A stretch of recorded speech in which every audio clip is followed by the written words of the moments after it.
Dr. Camille Casteel, always good to see you. I know it's been a long and perhaps historic meeting. Thank you for sitting down here to do this.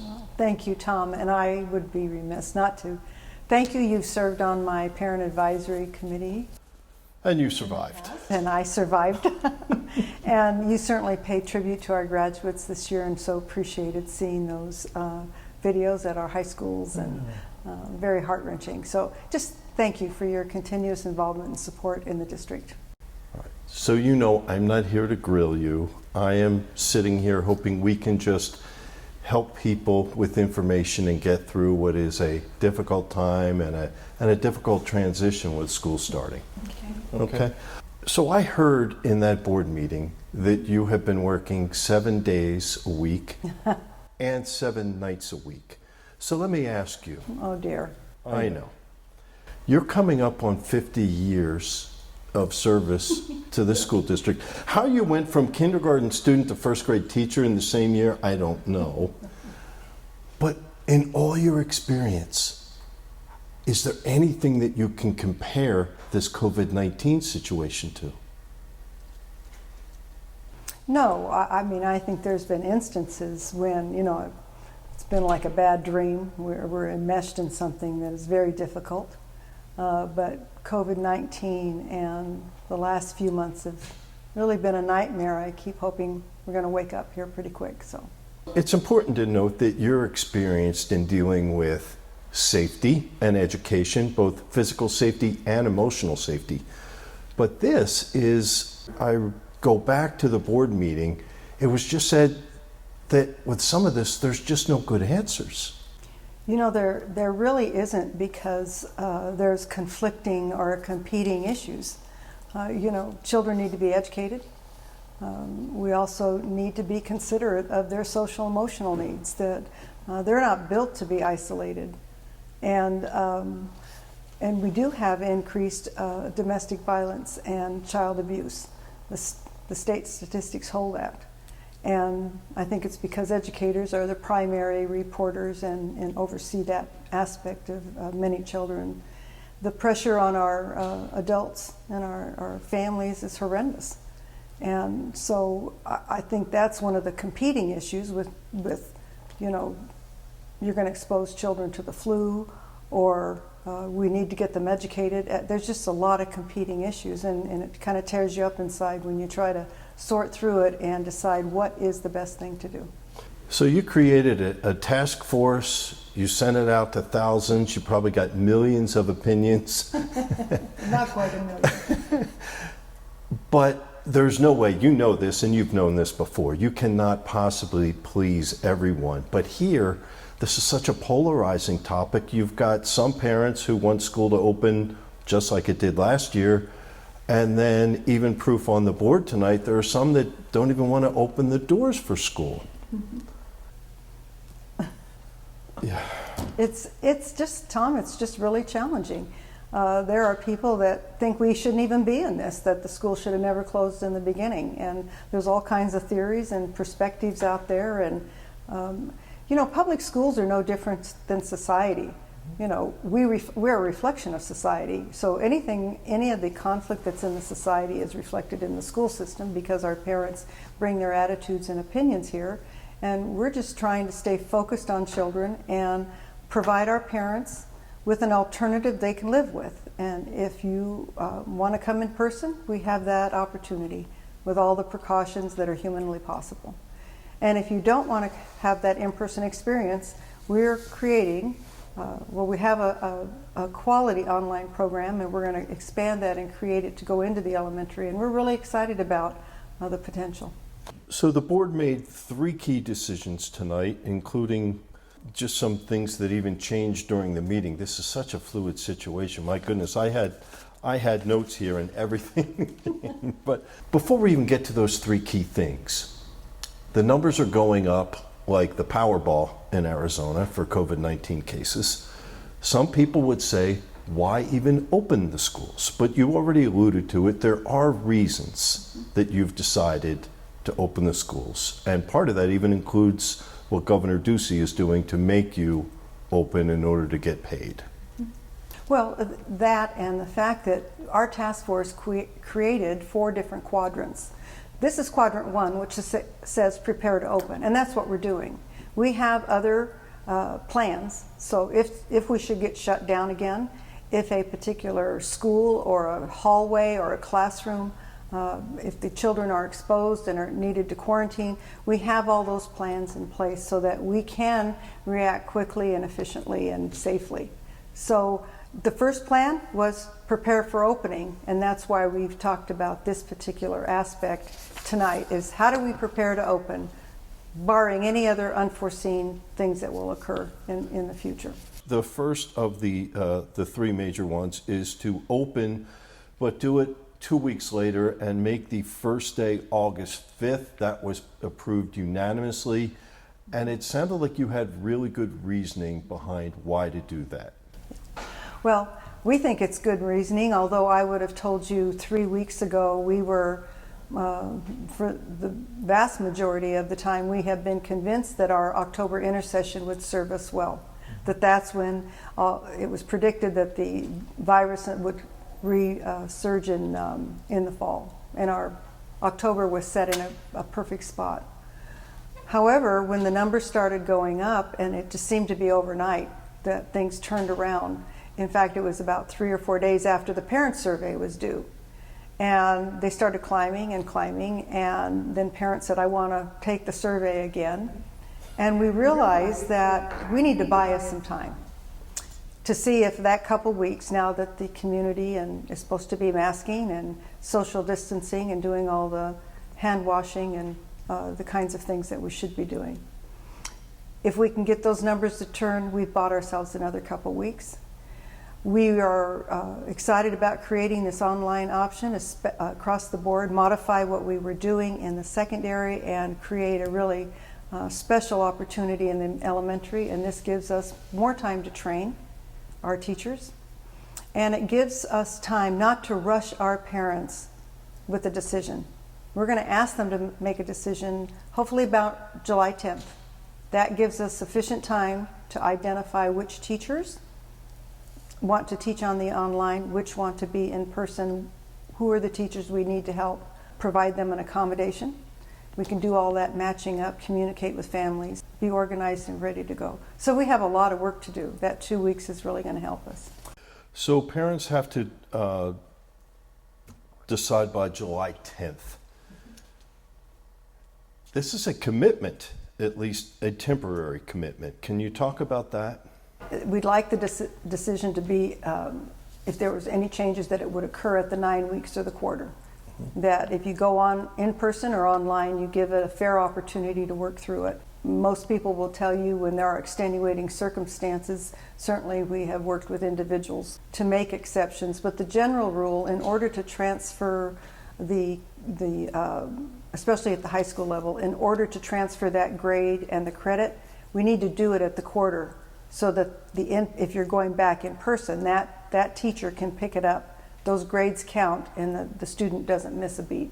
Okay, so next was that you're following the county guidelines, which is unique for Chandler because Chandler's Unified School District is also in Queen Creek and also in Gilbert, so it seemed like that was the safe play there.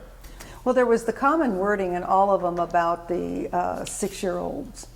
And so we took that, and then, our board modified it, wisely so, to speak to a grade level, because you could have a kindergartner at 6, a first grader at 6 years old, you can even have a second grader at 6 years old. So, and they ultimately took it down to kindergarten so that it was consistent across the board.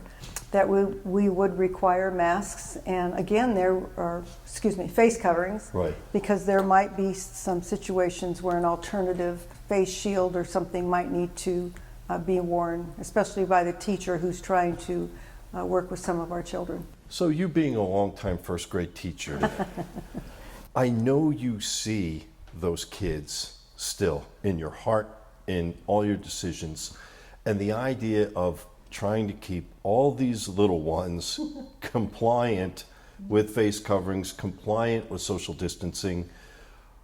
We're probably all going to need to take a breath on that one. It's going to be a challenge because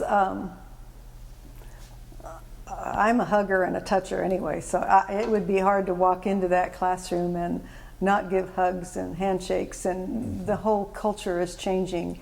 It was been a very difficult transition from adult to adult at this point, so it's going to be challenging with our little kids, and so they're not trading masks or doing other things with the masks, and it's going to be tremendously challenging.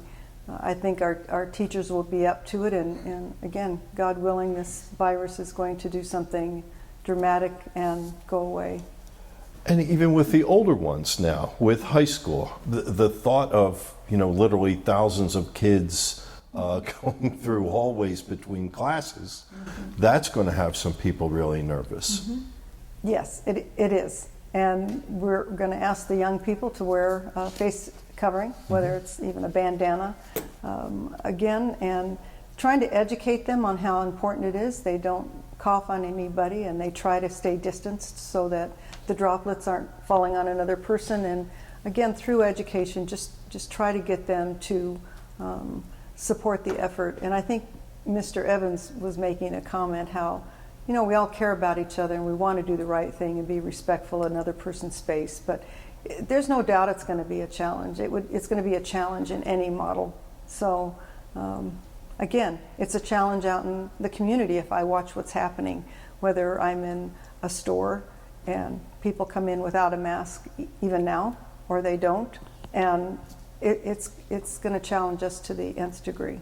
On that subject, I do have to say, this board meeting tonight was extraordinary in terms of people agreeing and people disagreeing, and doing it respectfully and doing it professionally and being kind to each other and listening as much as talking.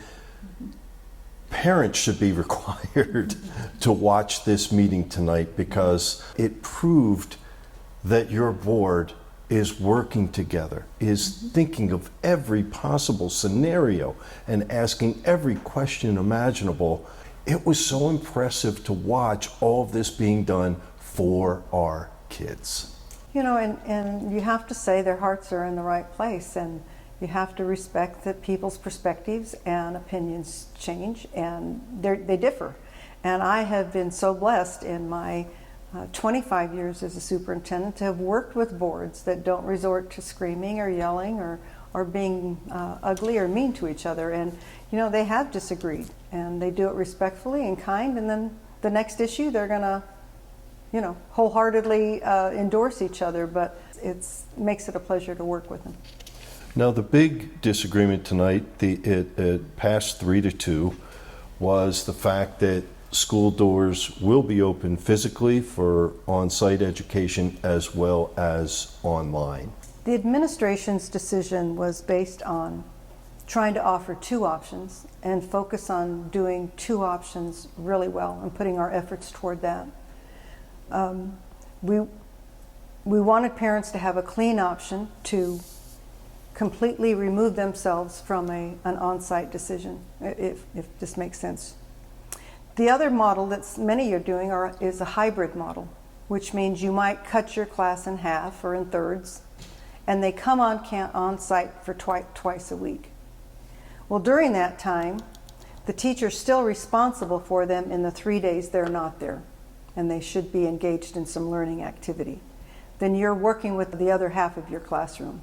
So you haven't, it's not a choice that allows you to keep your child away from another 10, 15 kids. So you're still going to be exposed, and you're still going to have to social distance, and more than likely when walking around a campus and you still have 1,500 kids, you're still going to have to wear a mask. So the clean option was to have them completely allow them to remove themselves from engaging in a crowded situation.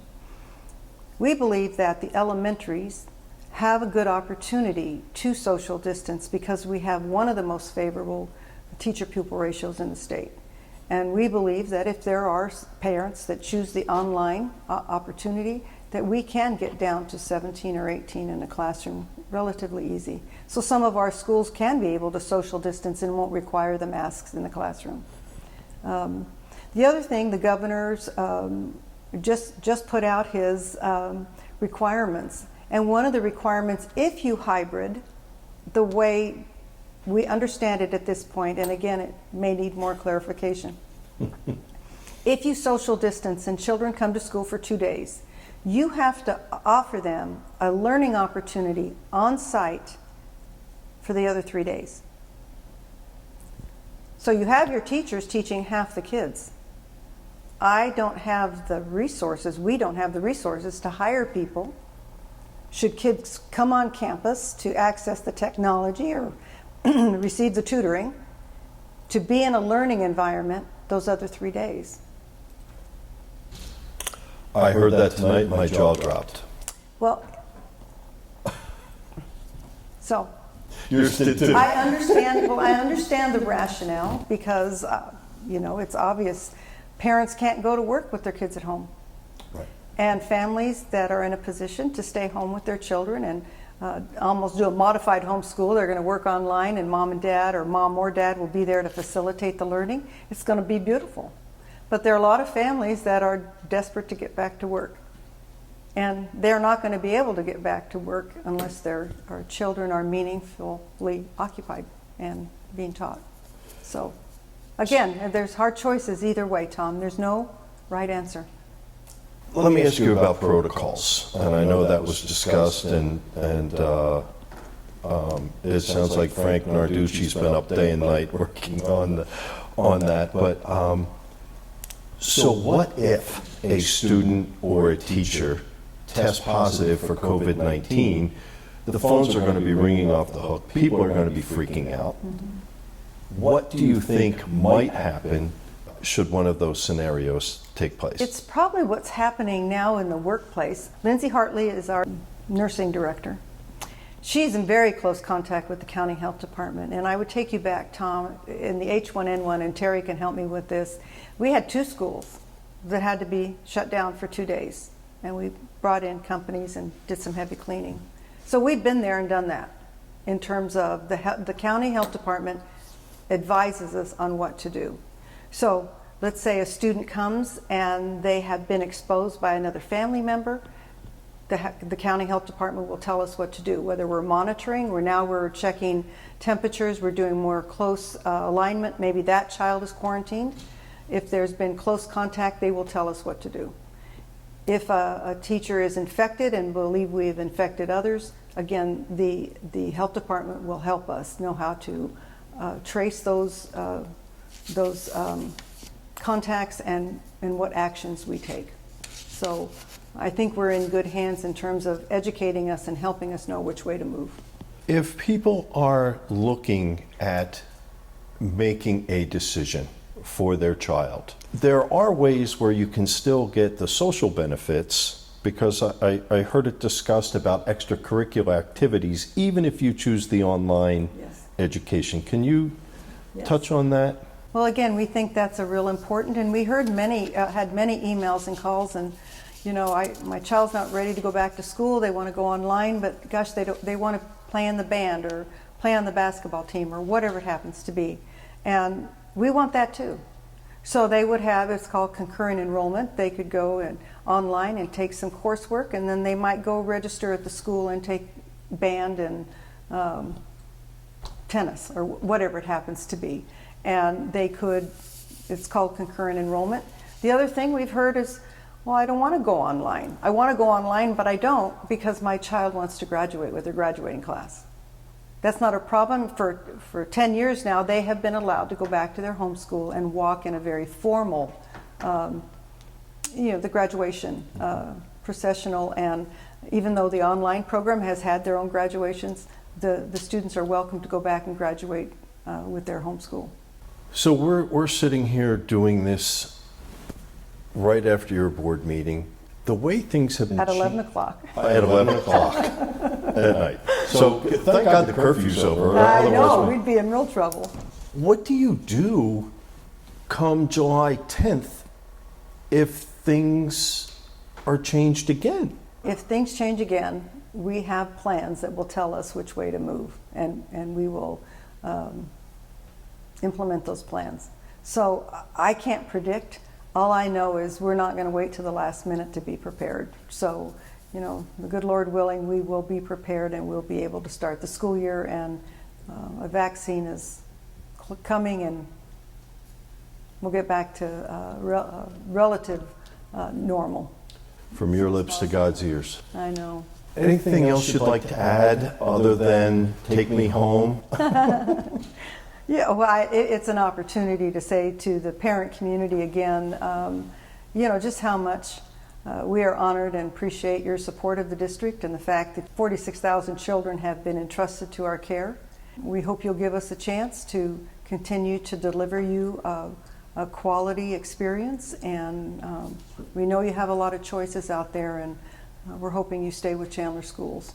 I'm a parent of a Chandler student, and I sit here and I feel blessed. Well, thank you, Tom. Thank you. Good I luck to you. You're going to Thank you. need it. I'm glad you're wearing the Luck of the Irish Green. I I saw know. that and I thought, good job, girl. Every time I put a color on, I think this is Basha High or close to Basha, so I don't know. But I had red on yesterday, so I try to cover them all. Okay. Thank you again. Great job. Good to see you, sweetheart. Thank you.